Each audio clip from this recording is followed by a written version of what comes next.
Hello everyone, today topic is palatine tonsil. Tonsil क्या होता है? एक लिम्फोइडल टिश्यू प्रेजेंट होता है हमारे माउथ के अंदर, बेसिकली ओरोफेरिंग्स के अंदर। ये एग्ज़ाम पॉइंट ऑफ व्यू से भी इम्पॉर्टेंट है और छोटा है। So let's start. फर्स्ट इसकी डेफिनेशन क्या है? It is a large collection of lymphoidal tissue present in tonsillar fossa. Tonsillar fossa हमारे ओरोफेरिंग्स का पार्ट होता है, उसके अंदर टॉन्सिल प्रेजेंट होता है। ये एक लिम्फोइडल टिश्यू है जिसके अंदर लिम्फोसाइट प्रेजेंट रहेंगे। उसके बाद बिटवीन पैलेटोग्लॉसल एंड पैलेटोफेरेंजियल आर्च, ये दो आर्च के बीच में टॉन्सिलर फोसा होता है और इसके अंदर पैलेटाइन टॉन्सिल प्रेजेंट होता है। सो इसका स्ट्रक्चर है, जनरल स्ट्रक्चर। ये हमारा टंग है, इसके पास ये सॉफ्ट पैलेट का पार्ट है और ये दो आर्चेस प्रेजेंट होते हैं माउथ के अंदर। जो एंटीरियरली प्रेजेंट होता है वो होता है पैलेटोग्लॉसल आर्च। जो पोस्टीरियरली प्रेजेंट होता है, जैसे ये हुआ पैलेटोफेरेंजियल आर्च, ये फेरिंग्स के पार्ट में आ गया और ये टंग में आया। ग्लॉसल रिलेटेड टू क्या होता है? टंग की। तो ये माउथ से ये ओरोफेरिंग्स का पार्ट, सॉरी, ये जो होता है ना पैलेटोग्लॉसल आर्च, ये डिवाइड करता है ओरल कैविटी को फ्रॉम दी ओरोफेरिंग्स।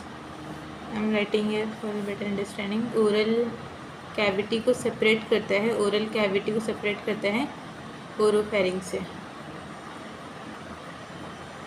और इन दोनों के बीच में, ये दोनों के बीच में जो ये फोसा प्रेजेंट है, इसे बोलते हैं टॉन्सिलर फोसा, और इसके अंदर टॉन्सिल प्रेजेंट है। तो टॉन्सिलर फोसा की जो एंटीरियर बाउंड्री है form by the palatoglossal arch, posterior boundary is form by the palatopharyngeal arch, और इन दोनों के बीच में प्रेजेंट है टॉन्सिल। उसके बाद ये हमारा टंग है। ये जनरल स्ट्रक्चर आ सकता है बनाने के लिए, पेपर में यूटी वगैरह में डायग्राम बनाना रहा तो ये बना देने का। पहले अपर में क्या प्रेजेंट है? सुपीरियरली प्रेजेंट है सॉफ्ट पैलेट, फिर यहाँ पे टंग प्रेजेंट है और दोनों प्रेजेंट है। उसके बाद जो इसका शेप होता है पैलेटाइन टॉन्सिल का, ये क्या होता है? आलमंड शेप का प्रेजेंट होता है। इसकी कितनी मीडियल सरफेस होता है और lateral surface, upper pole, lower pole, medial surface, lateral surface, upper pole, lower pole, और anterior boundary and posterior boundary. Description में लिखना रहेगा तो फिर ऐसे लिखने का। जो अपर पोल होता है वो किससे अटैच होता है? सॉफ्ट पैलेट से, as you can see here, soft palate से अटैच रहेगा। लोअर पोल किससे अटैच है? टंग से। उसके बाद मीडियल सरफेस और लेटरल सरफेस। जो मीडियल सरफेस होता है उसके अंदर बहुत सारे क्रिप्ट्स प्रेजेंट होते हैं, क्रिप्ट्स 12 से 15 कुछ क्रिप्स प्रेजेंट होते हैं। और जो लेटरल सरफेस होता है वो मतलब टॉन्सिलर बेडरूम का पार्ट होता है। इसके बाद जो भी है हमारा मसल्स हो गए, कुछ आर्टरीज होती हैं लाइक फेशियल आर्टरी वगैरह, और स्किन। और ये ऐसा वाला भी व्यू है, ये देखो, ये हमारा टंग है, ये हमारा सॉफ्ट पैलेट है और यहाँ पे दो आर्च प्रेजेंट है। एंटीरियरली प्रेजेंट है पैलेटोग्लॉसल, पोस्टीरियरली प्रेजेंट है पैलेटोफेरेंजियस, इन दोनों के बीच में टॉन्सिलर फोसा और प्रेजेंट है टॉन्सिल।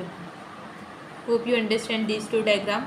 एंड इसमें एक्सटर्नल फीचर में क्या क्या लिखना रहेगा तो क्या लिख सकते हैं? Upper pole, lower pole, medial surface, lateral surface, anterior boundary, posterior boundary. फिर पैलेटोग्लॉसल आर्च के बारे में इंपॉर्टेंट क्या है? It separate the oral cavity from the oropharynx. और ये पैलेटोफेरेंजियस मीन्स क्या है? पैलेटोग्लॉसल के बाद वाले जो सारे पार्ट्स है वो किस में आता है? ओरोफेरिंग्स के पार्ट में आता है। मीडियल सरफेस इसका covered by stratified squamous epithelium, has 10 to 15 क्रिप्टा। जो लार्जेस्ट क्रिप्टा होते हैं उसे बोलते हैं इंट्राटॉन्सिलर फोसा, इंट्राटॉन्सिलर फोसा। Okay, next. उसके बाद लेटरल सरफेस। लेटरल सरफेस जो होता है वो टॉन्सिलर बेड फॉर्म करता है। जो मिडिल सरफेस था उसमें स्ट्रेटिफाइड स्क्वैमस एपिथेलियम थी, नॉन केराटिनाइज्ड। इसमें क्या रहेगा? फेशिया प्रेजेंट है। टॉन्सिल के पास जो फेशिया होता है, जैसे कि हमारा थायराइड ग्लैंड है तो उसके ऊपर भी फेशिया प्रेजेंट होता है। जो कौन सा प्रीवर्टिब्रल बनाता है ना, प्रीवर्टिब्रल उसका फॉल्स कैप्सूल बनाता है। तो जो टॉन्सिल होता है उसका भी कैप्सूल बनता है, और ये कौन बना रहा है? फेरिंजियोबेसिलर फेशिया बनाता है। Covered by sheet of fascia forming hemi capsule of the tonsil. जो टॉन्सिल है उसके ऊपर जो फेशिया है वो क्या बना रहा है? हेमी कैप्सूल बना रहा है। और क्या क्या प्रेजेंट होता है? फेरिंजियोबेसिलर फेशिया। बेसिकली फेरिंजियोबेसिलर फेशिया ही उसका हेमी कैप्सूल बनाता है। देखो, ये है हेमी कैप्सूल, ये है इंट्राटॉन्सिलर क्लेफ्ट। मीडियल सरफेस पे जो सबसे बड़ा जो क्रिप्ट प्रेजेंट है, largest crypt, largest ripped of medial surface of tonsil.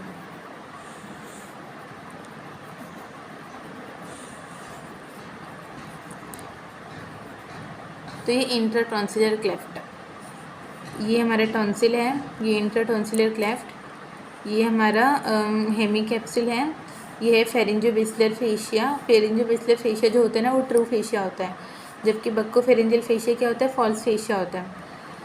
Buccopharyngeal fascia किसका कंटिन्यूशन होता है, प्री वर्टेब्रल फेशिया का कंटिन्यूशन होता है, प्री ट्रकियल। तो ये डायग्राम देखिए, ये टॉन्सिल, उसका कैप्सूल, इंटरटॉन्सिलर क्लेफ्ट, और ये हमारा फेरिंजोबेसिलर fascia which is a true fascia which also form the hemicapsule of the tonsil, and this one is a buccopharyngeal fascia which is a false fascia।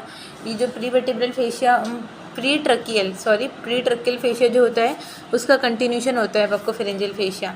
Deep investing layer है ना, उसमें आप पढ़ेंगे। Then उसके बाद ये, इसमें कौन कौन सी मसल्स प्रेजेंट होती हैं, ये है बक्सिनेटर मसल, विस्टलिंग मसल्स,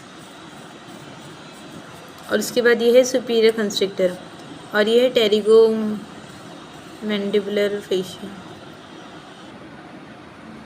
हाँ, this is buccinator muscle, this is pterygomandibular raphe. Pterygomandibular raphe की इंटीरियरली प्रेजेंट होता है बक्सिनेटर, उसके बाद वो क्या प्रेजेंट रहता है, superior constrictor. Means pterygomandibular raphe से ही दोनों का कॉमन है, pterygomandibular raphe. This is retromandibular vein. Retromandibular vein आपको पता होगा कैसे बनती है, posterior auricular vein and posterior division of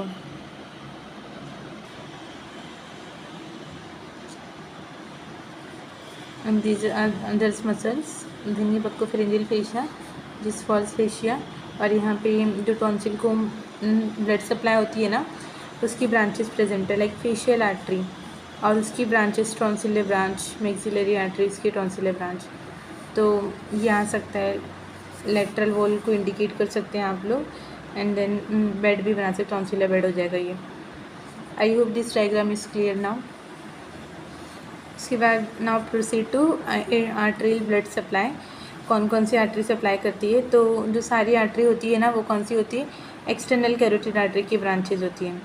external carotid artery की ब्रांचेस में आपने पढ़ा है कौन कौन सी होती हैं, 3 एंटीरियर होती है, 2 पोस्टीरियर होती है, 1 मीडियल होती है, एंड 2 टर्मिनल होता है। मैंने इसके ऊपर भी वीडियो बनाया है, फुल वीडियो आप जाके देख सकते हैं। सो यहाँ पे शॉर्ट में है, जैसे एक्सटर्नल कैरोटिड आर्टरी, उसकी एक ब्रांच है लिंगुअल, तो लिंगुअल की टॉन्सिलर ब्रांच सप्लाई करेगी।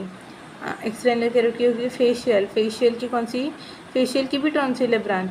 Then ascending pharyngeal, ascending pharyngeal इसकी मिडिल ब्रांच है, उसकी भी टॉन्सिलर ब्रांच, और ये एंटीरियर डिविजन है। उसके बाद इसकी 2 टर्मिनल जो निकलती है, what I was telling about, कि ये सारी मैंने ब्रांचेस नहीं बनाई है, the artery which supply tonsil उसी को इंडिकेट किया मैंने। इसमें 2 टर्मिनल्स निकलती है, एक सुपरफिशियल टेम्पोरल और एक मैक्सिलरी। मैक्सिलरी आर्टरी खुद में एक बहुत बड़ी आर्टरी है जो बहुत को सप्लाई करती है, एंड फेशियल आर्टरी, इस ये भी बीडीसी में 2 अलग अलग बहुत बड़े बड़े अच्छे से एक्सप्लेन कर रखा है। तो मैक्सिलरी आर्टरी की टॉन्सिलर ब्रांच, मैक्सिलर आर्टरी की ग्रेटर पैलेटाइन आर्टरी सप्लाई करी, असेंडिंग फेरेंजियल की भी tonsillar branch. So lingual, facial, ascending pharyngeal and maxillary artery की जो ब्रांचेज होती हैं, which is also the branches of the external carotid, supply करती है इसे टॉन्सिल को। और टॉन्सिल जो होता है ना रेट्रोग्रेसिव मूवमेंट शो करता है, मीन्स बच्चों के अंदर बड़ा होता है, बाद में ही छोटा होता है। Okay, now proceed to nerve vein supply and venous drainage and nerve supply. तो again same, facial, lingual, pharyngeal के आर्टरी के अंदर ये ड्रेन करेगा।